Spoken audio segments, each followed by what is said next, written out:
Hello दोस्तों, आज मैं post apocalyptic horror movie 28 days later को एक्सप्लेन करूंगी। इस मूवी में कोरोना वायरस से भी भयानक वायरस को दिखाया गया है। ये एक बेहतरीन मूवी है। इसका पार्ट 2 भी आ चुका है जिसे मैं जल्द ही एक्सप्लेन करूंगी। इस एक्सप्लेनेशन को एंड तक जरूर देखिएगा। इसकी IMDb रेटिंग है 7.5 आउट ऑफ 10। तो बिना किसी देरी के चलते हैं सीधा कहानी की तरफ।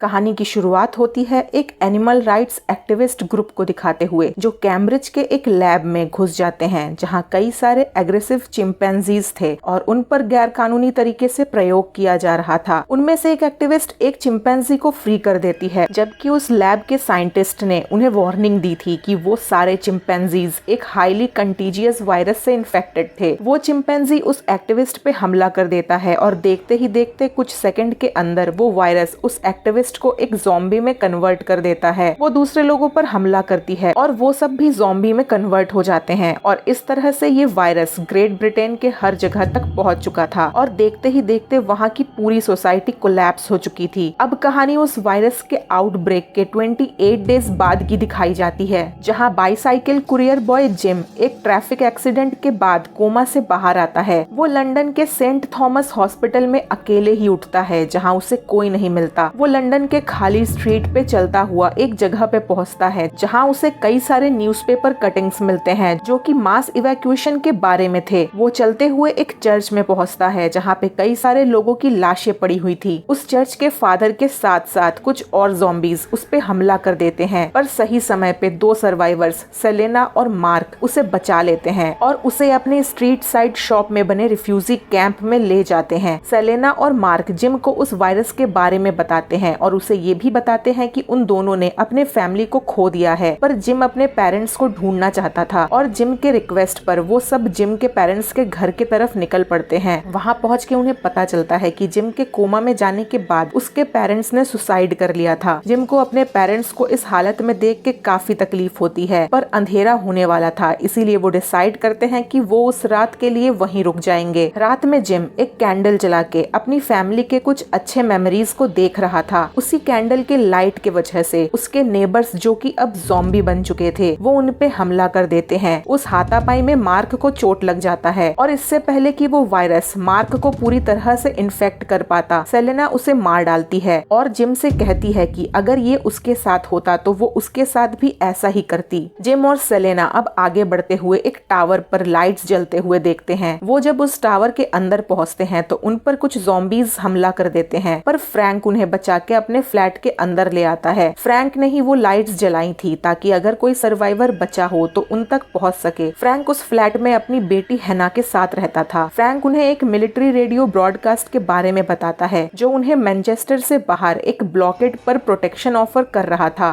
फ्रैंक किसी तरह से अपनी बेटी हैना को वहां तक सेफली ले जाना चाहता था और वो चारों एक साथ वहां तक पहुंचने के लिए निकल पड़ते हैं। रास्ते में वो चारों एक शॉपिंग मॉल में रुक के हद से ज्यादा शॉपिंग करते हैं। इसके बाद वो एक शॉर्टकट लेते हुए एक टनल में पहुंचते हैं जहां उन्हें गाड़ियों के ऊपर से अपनी कार निकालनी पड़ती है, जिसके वजह से उनकी कार का एक टायर पंचर हो जाता है। वो सब बाहर निकल के उसे ठीक करने की कोशिश करते हैं। उतने में ज़ॉम्बीज वहां पहुंच चुके थे। वो किसी तरह से अपनी कार की स्टेपनी को चेंज करके वहां से निकल पड़ते हैं। रास्ते में वो एक बहुत ही सुंदर जगह पे रुकते हैं। वहां पे वो सब मिलके खाते पीते और एंजॉय करते हैं। रात में उनमें से किसी को भी नींद नहीं आ रही थी क्योंकि वो सब बाहर खुले आसमान के नीचे सो रहे थे और डर के वजह से उन सब की नींद उड़ी हुई थी, पर सेलेना बड़े ही आराम से सो रही थी। एक्चुअली में सेलेना ने स्लीपिंग पिल्स लिया हुआ था और उसके पास मेडिसिन का एक भरा हुआ बैग था। वो उसमें से पिल्स निकाल के जिम और हैना को देती है, जिसके बाद वो आराम से सो जाते हैं। पर फ्रैंक पूरी रात जग के वहाँ उनकी सुरक्षा कर रहा था। सुबह जिम की आंख एक बुरे सपने के साथ खुलती है, जिसके बाद वो अपने डेस्टिनेशन के लिए निकल पड़ते हैं। जब वो सब मैनचेस्टर के ब्लॉकेड पर पहुँचते हैं तब उन्हें पता चलता है कि आर्मी वहाँ से जा चुकी है। फ्रैंक ये देख के काफी दुखी होता है और फ्रस्ट्रेशन में वो एक लंबे से गेट पर किक करता है, जिसके वजह से ऊपर लटके एक ज़ॉम्बी के बॉडी से एक खून का कतरा आके फ्रैंक के आंखों में गिरता है, जिसके वजह से इन्फेक्शन उसके अंदर जा चुका था। वो बाकी तीनों को उससे दूर रहने को कहता है, पर हैना अपने पिता को नहीं खोना चाहती थी। पर तभी वहाँ पे छुपे हुए सोल्जर्स आके फ्रैंक को मार डालते हैं और बाकी के तीनों को अपने कैंप में ले जाते हैं। ये एक पुराना मैंशन था जिसके commander commander major Henry West थे वो उन सबको काफी अच्छे से ग्रीट करते हैं। वेस्ट जिम को मेंशन के पीछे बंधे हुए एक ज़ॉम्बी से मिलवाता है जो उनमें से ही एक सोल्जर था जिसका नाम मेलर था। उन्होंने उसे इसलिए बांध के रखा था ताकि वो ये पता लगा सके कि ज़ॉम्बीज कब तक भूखे रह सकते हैं। इसके बाद वो सब एक साथ डिनर करते हैं, तभी उनके मेंशन पर ज़ॉम्बीज का हमला हो जाता है। वो सारे सोल्जर्स मिलके उन सब ज़ॉम्बीज को मार डालते हैं, पर इसके बाद उनमें से एक सोल्जर सेलेना के साथ बदतमीजी करता है। जिम और सार्जेंट फेरल उस सोल्जर को रोकते हैं। इसके बाद वेस्ट जिम को बताता है कि वो ब्रॉडकास्ट उन्होंने फीमेल सर्वाइवर्स को अपने कैंप के तरफ अट्रैक्ट करने के लिए किया था। ये एक फेक ब्रॉडकास्ट था ताकि वो फीमेल्स को अपने सोल्जर्स के मोराल के लिए सेक्सुअली यूज कर सके। जिम और सार्जेंट फेरल इस चीज के खिलाफ थे। जिम कोशिश करता है कि वो सेलेना और हैना को लेके वहाँ से भाग निकले, पर वेस्ट उन्हें बंदी बना लेता है। फेरल जिम को बताता है कि इन्फेक्शन अटलांटिक को क्रॉस नहीं कर सकती और इन्फेक्टेड ब्रिटेन बाकी के दुनिया से क्वारंटाइन किया जा चुका है, पर वेस्ट यहाँ अपनी एक अलग ही दुनिया बनाना चाहता है जिसके लिए वो ये सब चाले चल रहा है। अब आगे दो सोल्जर्स उन्हें जंगल में मारने के लिए ले जाते हैं। वहाँ वो फेरल को मारने के बाद बहस करने लगते हैं और इसी बीच जिम वहाँ से भाग निकलता है। जिम अब आसमान में एक जेट नोटिस करता है जिसका मतलब था कि बाहर की दुनिया अभी भी एक्टिव थी। इसके बाद वो ब्लॉकेड के सायरन को ऑन करके वेस्ट और बाकी के सोल्जर्स को मेंशन से बाहर निकाल लाता है। इसी बीच वो वापस मेंशन जाके ज़ॉम्बी मेलर को आजाद कर देता है। मेलर बाकी के सोल्जर्स को मार के इन्फेक्ट कर देता है। सोल्जर मिशेल सेलेना को लेके छुपने की कोशिश करता है, पर जिम उसे मार डालता है। सेलेना जो सोच रही थी कि जिम इन्फेक्टेड है वो उस पर हमला कर देती है, पर उसे जल्द ही समझ आ जाता है कि वो इन्फेक्टेड नहीं है। हैना भी जिम पर हमला करती है ये सोच के कि वो सेलेना को काट रहा है, पर जल्द ही वो सब समझ जाते हैं कि जिम उन दोनों के लिए वापस आया है। वो वहाँ से भागने की कोशिश करते हैं, पर वेस्ट उनका गाड़ी में वेट कर रहा था। वो जिम को गोली मार देता है, पर हैना कार को रिवर्स चलाते हुए वेस्ट को मेलर के पास पहुँचा देती है और वो तीनों वहाँ से निकल पड़ते हैं। फिर से कहानी 28 डेज बाद की दिखाई जाती है जहाँ जिम जो कि रिकवर हो रहा था वो तीनों कुमरिया के एक रिमोट कॉटेज में थे जहाँ ज़ॉम्बीज रोड पर रेंग रहे थे क्योंकि वो सब भूख के मारे तड़प रहे थे। एक जेट उनके ऊपर से गुजर रहा था। सेलेना,